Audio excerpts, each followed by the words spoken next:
7 de l'XCP.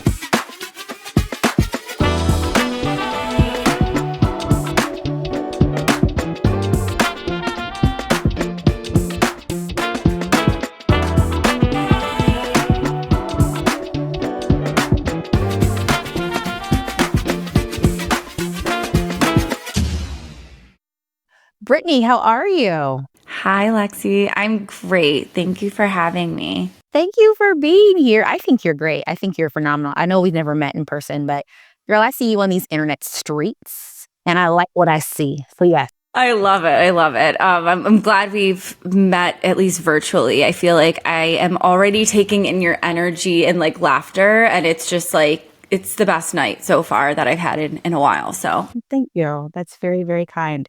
So where are you people from? Where are you from? How'd you get here in this world? My people, my family, and this is a huge part of who I am. My mom's side my grandparents came from Italy. And so my whole family has really resided in Cleveland. That's where I grew up. Huge Italian family there. And I say that because a lot of what I value is family and kind of do anything, for them. So that's a huge part of how I grew up. Very sheltered though, honestly. And when I was in Cleveland, I remember looking around at my family and there was something inside of me. I was always like, I need to get out. I need to see the world and meet and learn from other people that aren't part of this little bubble. So it was very different because no one in my family left Ohio, no one. And as soon as I graduated college, I went to Ohio State. I literally was I'm moving. So I went to Chicago. I went to New York, lived in Manhattan and Brooklyn, and then moved to LA. So I now identify even though I have this heavy root of being Italian, being from Cleveland and Ohio, I was definitely part of the LeBron years. Huge fan of him and what he's done for the city. But, who I am has really kind of molded into a lot of different individuals throughout the cities I've lived in because I've grown so much from the people and such diverse surroundings of different cultures. And I loved that so much. So now a lot of times I'm I don't know, I feel like a New Yorker. I don't know. And then when I was out in LA, I was I'm a California girl. So I feel over the years, I've really, just kind of allowed myself to grow and develop, and still be who I am with my, people being Italian. But at the end of the day, I think, I don't know. I think I've taken on some other identities that I appreciate from growing and moving. Is there a huge Italian population in Cleveland? Because, girl, I'm from St. Louis, and we actually have a huge Italian population in St. Louis. And to be very specific, Italian. Not my great-grandmother was Italian, but we have schools in St. Louis that only speak Italian. Yes. So does Cleveland have a huge? Has a huge, yes. There's Little Italy downtown. Yes.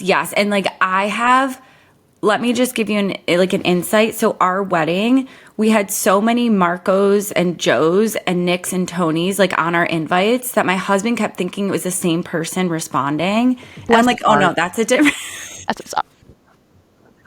But yeah, so it's so at the time, when my grandpa came from Italy, there were again just I think little pockets of where families started to settle, and Cleveland was one of them. And there's a whole Little Italy downtown. It's really quite beautiful and cozy down there. But yeah, it's definitely a little chunk pocket of it. And second question, tell me about Ohio State. And I say this selfishly because, as a Midwesterner, Ohio State is a brand, y'all. It is a brand, Michigan, Ohio State. And I went to a very small college. I've always wanted to meet someone who went to Ohio State and be yo, what was this experience like going to a school that's the size of a state? 50,000 students. It's a lot of kids, y'all. It's a lot of kids. It was my first encounter again into this world that was just so different than what I grew up in. Everywhere I looked, I loved it. Huge, a lot of international students, a lot of people from different backgrounds. What I loved about it was the camaraderie around sports. And if you diehard football fan, Yep. it kind of, but it creates this culture and bond of all these people rooting for a team that you just like stand behind. And I think it connects with how I grew up of like, no matter what, family was everything. And so I came to this school, although huge and not only like logistically, but again, student wise. And yet everyone comes together on like Saturdays in the fall, no matter what your background is, you're all coming to like root for this team. And I love that. So as you can tell, I'm very passionate about the school because it's just like, it gave me, just a family away from home. And then it also just gave me the best experience at kind of preparing myself for the future. So yeah, huge fan of it. Glad I went there. But, then there's those times where I'm like, why didn't I go somewhere warm for college? That's what I did. When I was applying to school, I was like, where is the palm tree? Yes. So we were talking earlier and you said something so profound to me, which, and I'm paraphrasing, which is like, Lexi, if you actually know what you're good at, then you can use that to show value at work.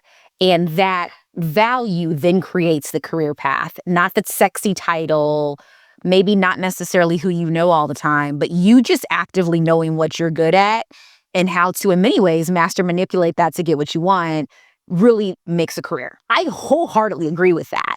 My issue with it, Brittany, is I did not understand what I was good at until my late 20s. And I still don't know how I would have figured it out earlier. I wish I did, though. So my question to you is, how does one person figure out what they're good at? How did you figure out what you were fundamentally good at to make money? Oh, such a good question. Okay, so I'm going to kind of give you the long answer of it because it's an important story. Because what I started my career with was what I thought I was good at, which was based on school and what I started to get, what I really connected with. So I started in business, but then I moved into psychology because any psychology class I took, I was just like, these light bulbs were going off of like, ooh, this is fascinating about people. I started taking a lot of classes with like psychology and law, and I was like, ooh, maybe I'll, go into law school. But I kept coming back to psychology, and then I joined and started doing research with the Ohio State Psychology Department, which was, again, so fascinating. So I tell you that because while I was good and really grasped psychology, I just assumed I should just go on this path and be a therapist. So that's what I started my career as, because I was getting the grades and I was good at it, right? Like that's what you're taught. It's like you take these assessments and tests in college and it's like, oh, you're good at math, and which is how I ended up in business because I was good at math. And it's like, but that's not what I wanted to do. So I ended up on the path of psychology. I got my master's at DePaul, how I ended up in Chicago, for clinical therapy. And I started doing that for like a year. Basically, I was working for a nonprofit. But something inside of me, and this is where I wish I would have been taught a little bit more about not being so logical and listening more to my intuition of like my gut, because I was probably 22, 23. And in my like heart of hearts, I knew, yeah, I'm good at therapy. And a lot of people would say, oh, wow, you have like such a great presence and you really know how to assess people. Okay, well, I might be good at that. Was it what I wanted to do long term? Not necessarily. And so what happened was I started to listen. This is how I think you can really start, is put away the logical stuff, right? So if I was on the logical path, I would have gotten my PhD and I would have continued down this path of being like a psychologist and having my practice. Like that was the path that I assumed I should take because I'm good at this. But inside, I knew that there was something else out there for me working with people, but I didn't know what it was. I just started to like listen and take these risks of trying different things. So what happened was through networking, through basically kind of meeting someone, he was looking for an assistant, but also a recruiter to help build his sales team. And he's like, you're a therapist. You would actually be good at working with people. You, as a recruiter, you talk to them all day. And because he was the president of sales, and this was a huge real estate developer in Chicago, by the way. So, that was a whole business. I had no idea, like, anything, but I'm like, I had to trust this, right? I was like, there's something here that my mind, my heart was like telling me to go for it. I should say my mind was like, logically, what are you doing? This isn't the plan. And I went with it. I left being a therapist and I randomly kind of did this interesting move into being a assistant and a recruiter. And that was the kind of first seed that was planted and just took off from there. And so another tip I have is, okay, so the first step was kind of like listening to my intuition and logic. Okay, you can kind of do that and lean in, but then what's next? Then I started to recognize when I was working in this huge real estate developer that I had no business being there. I had no idea what I was doing.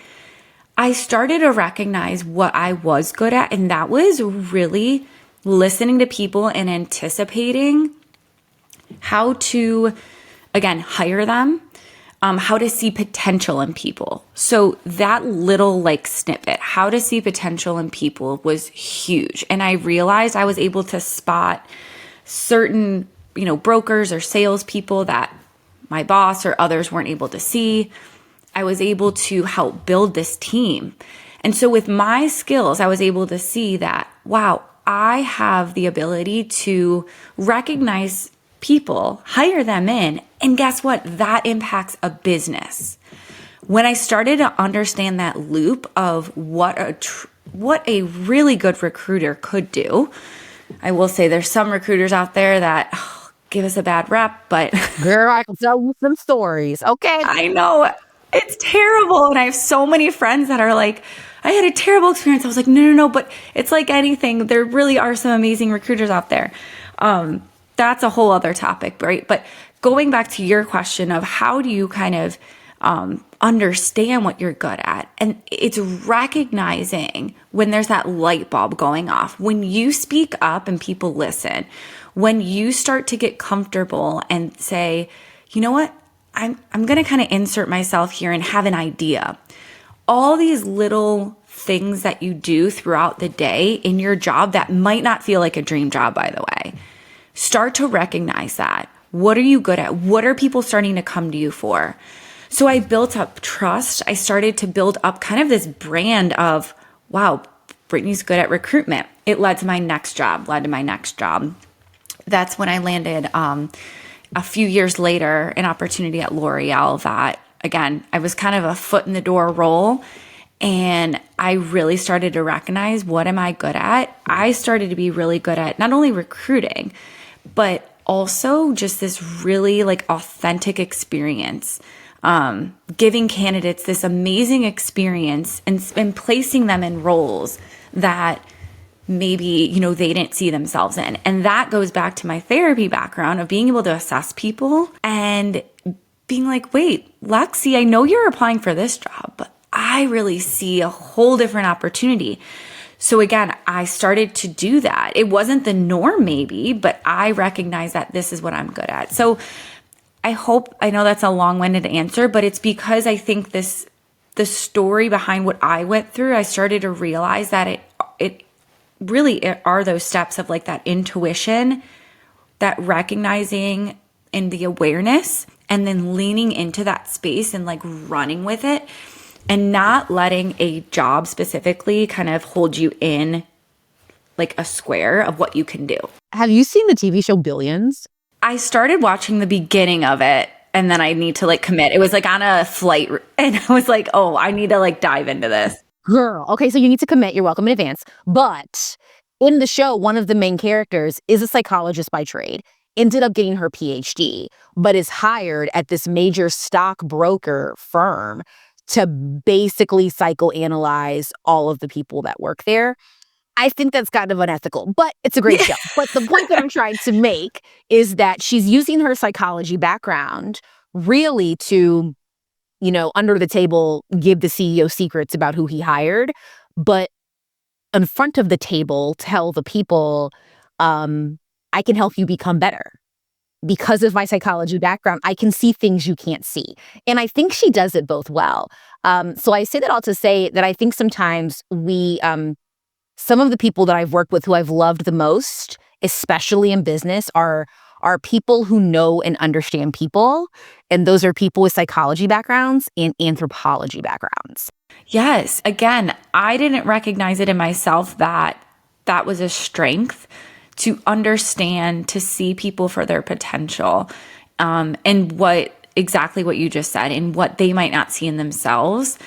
And it really is, again, like this powerful strength that I started to then just lean into. But you have to recognize that it's a strength, like everyone's strength is different. And it does take some time to like trust yourself and recognize that sometimes it's a very simple skill that you think is just, oh, everyone can work with people. Everyone can do this, but no. So I think that is another step too, is allowing yourself to say, hey, this is a strength. This is really what I'm good at. And not everyone can do it. Sometimes we stand in our way of saying, oh, anyone can do this, but you really have to let yourself embrace what you're good at. So tell me more about this coming to terms with you are good at this. I understand the process of like, okay, psychology thing, I don't know if I'm going to be a therapist, y'all. Like, I like y'all, but not that much. Like, I'm tired, right? And then this person just seeing the spark in you and saying, come try this out. But obviously, when we try new things, we don't instantly go, oh, I'm good at this. And I know in my experience, I had to have people sit me down and tell me like, yo, you're good at this. And I was like, really? This is just like 1 + 1 = 2. And they were like, no, like not for everyone, right?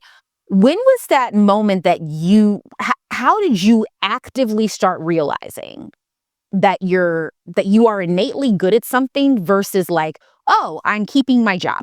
Because those are two different awakenings. How did that happen for you? Yes. I'm going to tell you 2 different situations and where it really like catapulted me forward. So the first is after I got that job in the real estate developer world, I joined another recruitment agency. Again, a very more like entry-level role. And I started to do what I do. I started to recruit and help out.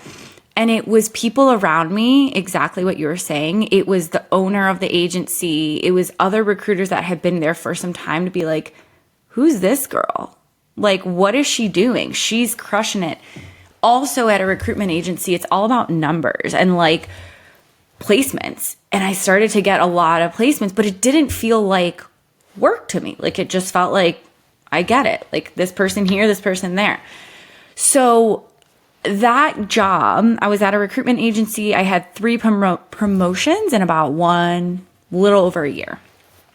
So I'm like, I think this is good.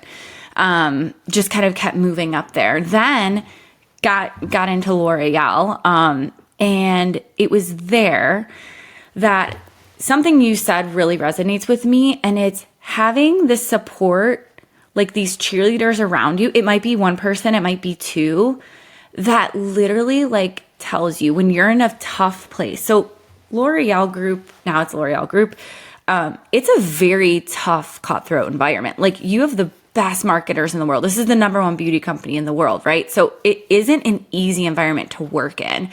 There was a few instances where I started to like crumble. I was like, this isn't for me. I don't think I can do it. It was someone I worked with that became basically a cheerleader and a supporter for me to say, Britt, like, don't give up. You are, and I remember this is almost like another lesson here, but it was like, you're a brand and you need to, you need to like lean into like what they literally told me, like lean into what you're good at. And I'm telling you, it's going to work out. Because what I was trying to do, and we all do this in the beginning of our career, is to try to be this chameleon, right? Where it's like, oh, they're doing this over here. I guess I should present that way. I guess I should talk this way. I guess I should not talk this way, right? Like, I started speaking up. I was like, I don't care if I'm supposed to be quiet.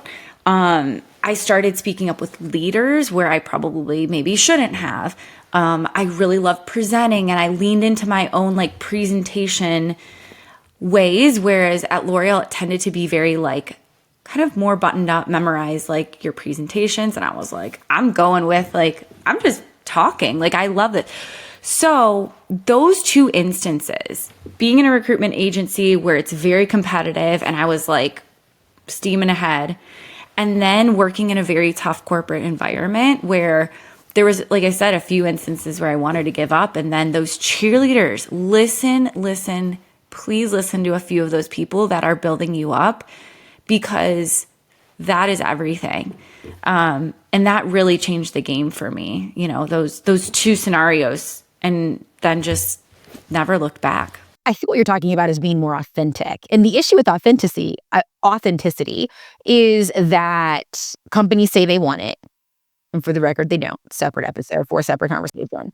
But I think that when you start doing it, you actually receive haters first before you receive cheerleaders. And I always tell people, but the sooner you get the haters, the lovers are going to roll right in, and then you can find your people. Tell me more about your people. Tell me more about your tribe that is lifting Brittany up. I couldn't live without a tribe. Like I couldn't. I really couldn't. I think, and it goes back to starting at, again, like being in some tough environments. And there's so many people that stand out to me right now that have impacted who I am, not only as a person in the corporate and professional world, but as a person. And I still talk to so many of these people today, but it's kind of this eclectic group of someone that makes you laugh, someone that's very honest, someone that helps you through like the toughest of tough times. And again, that authenticity. It's like, I feel like if I could look around the room and have all these different people with me, those are the key themes. What I didn't do was hang out maybe with people at work that were, and this tends to happen, I feel like, at a bigger company, right? Where you kind of have the star, or, you know, the one that you want to hang out with. I kind of allowed myself to, again, going back to authenticity, I wanted to be around people that truly like understood me and that I trusted. That's what I did. I took my eyes off comparing myself and focused on who I really connected with. And so my tribe consists of people that connect with me, who help me feel heard. But again, that also challenge me. I love that. I love people that make me think. And yes, they're your cheerleader, but they are really honest. And so I need those people in my life. And I also, like I said, need people to just like make me laugh. Like, there's some people that I'm still texting. I worked with this one girl literally 10 years ago, and we still laugh at just the silliest, like, you know, quotes from movie. Like, I need that. I need that energy. And because work can be so tough. And if you do not have that, it just crumbles you. And that's not how you should live life, you know? So that's kind of who's like in my little pod. So now that we know how to identify what we're good at, my next question for you is, now how do we use that in order to build value, which by default in this conversation, if you can figure out how to build value, you can build a career. So how do we take I'm really good at X, to how do I insert it into this stuff? So one, the data shows I'm building value, but two, I can build a brand around it. So everybody knows, right? Because girl, if a tree falls in the forest and no one hears it, did it fall? My answer is no. So how do we use it to put into the value? And then how do we start storytelling so people know, that we're good at that? 100%. Because the second part is so important. So we'll get into that. The first piece of really how to build value is thinking like an entrepreneur for your own career. Your career is your own business. And as soon as I started thinking that way, I started showing up with different ideas. I started putting more passion, I started doing more passion projects that weren't even given to me. Like I would just have certain ideas and move forward with them because I was good at it, but I also was excited about it. And when you're excited about something, you're even more motivated to get that to the finish line versus someone handing you a project that you just have to do, right? So that was a second thing. And then again, having this entrepreneurial mindset for your own self in your career, what it can do is you start being really I don't want to say the word protective in a way, but you are resilient. So someone's throwing things happen or don't go your way. You didn't get that promotion. You're working with tough people. All these things are kind of coming at you. And to me, I was just hitting those away that were coming at me because I'm just this is my business and who I am. Adding value looked like this. It basically was, once I got comfortable with being a recruiter, understanding that I can add value to the business by bringing on really good people, I started leveling up with different ideas. So what I mean by that is your job description has, and we're in a unique time because it's December, even though this isn't coming out in December, but we do, everyone does performance reviews, and guess what? You're looking at your job description and what you've done well and what you've achieved. Adding value means that you are going above and beyond and thinking outside the box and creating something new that the business didn't even know they needed, but you brought it to them. So for instance, in my world, it was creating a whole new idea around a candidate experience.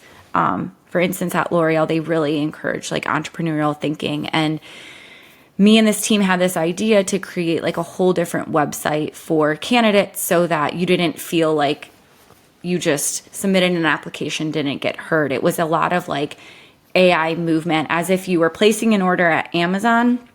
I wanted that experience as my application. So that is one example of an instance where I added value because I was I want to up kind of I want to give a better experience for candidates out there. That was not part of my job. I wasn't told to do it. I was just thinking, how do I do something different?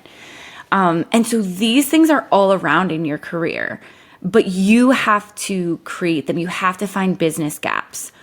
What are the challenges that the business is encountering? And it could be different if you're in marketing or tech. All business challenges are different, but then there's some common themes.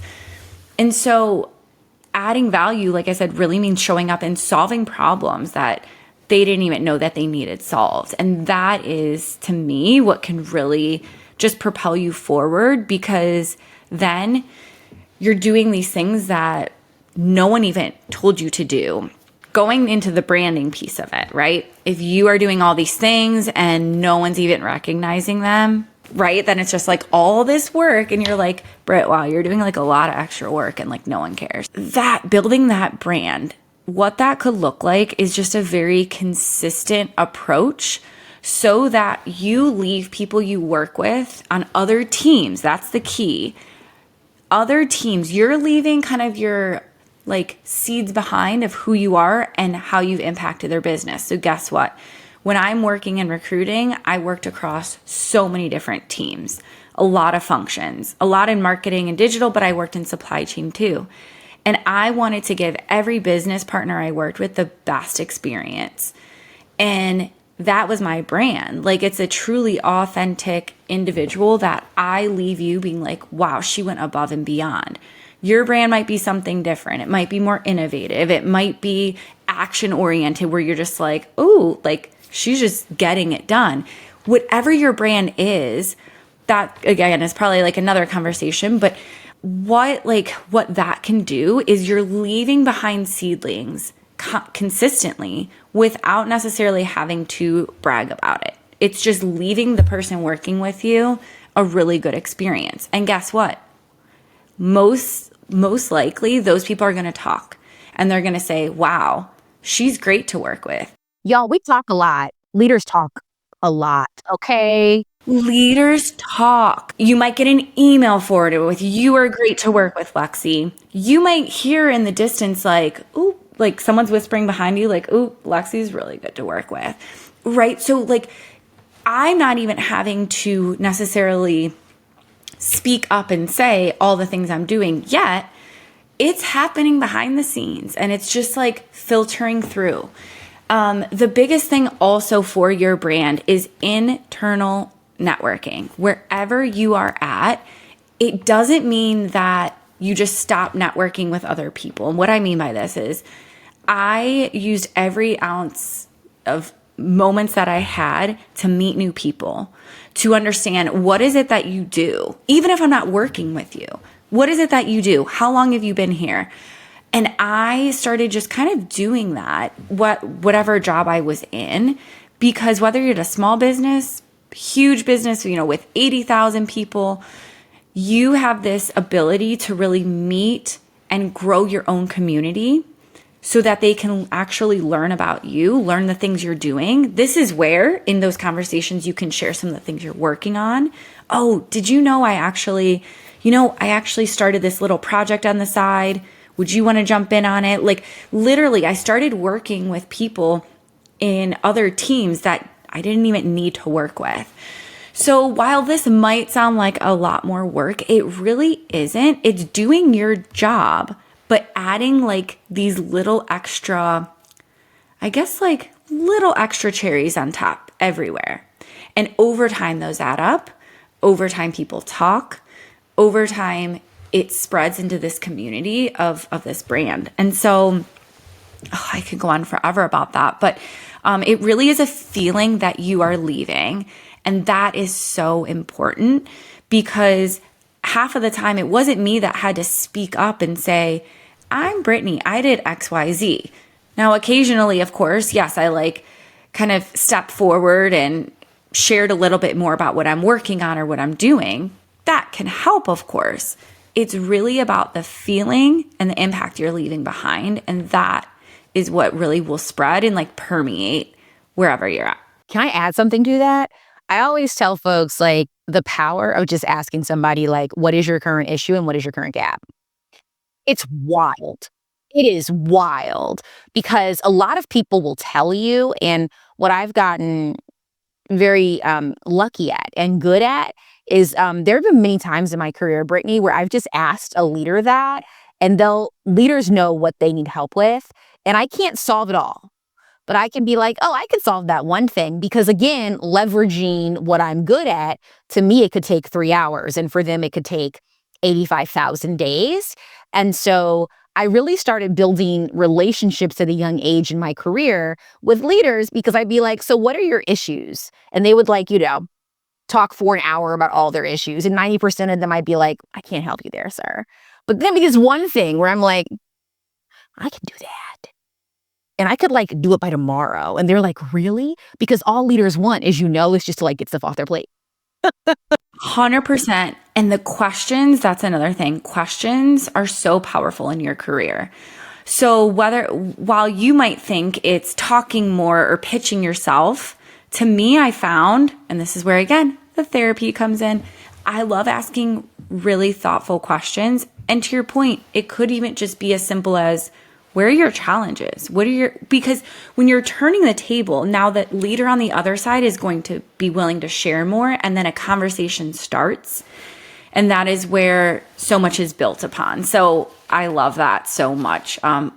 Powerful questions to me can create so much growth, instead of, like I said, you just talking nonstop. So reintroduce yourself to us.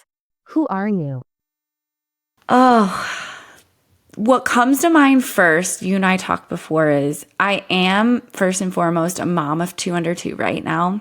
That's top of mind. It's literally while there's so much more to me, I am such a purpose-driven individual that really does, I truly want to motivate people to live their best life.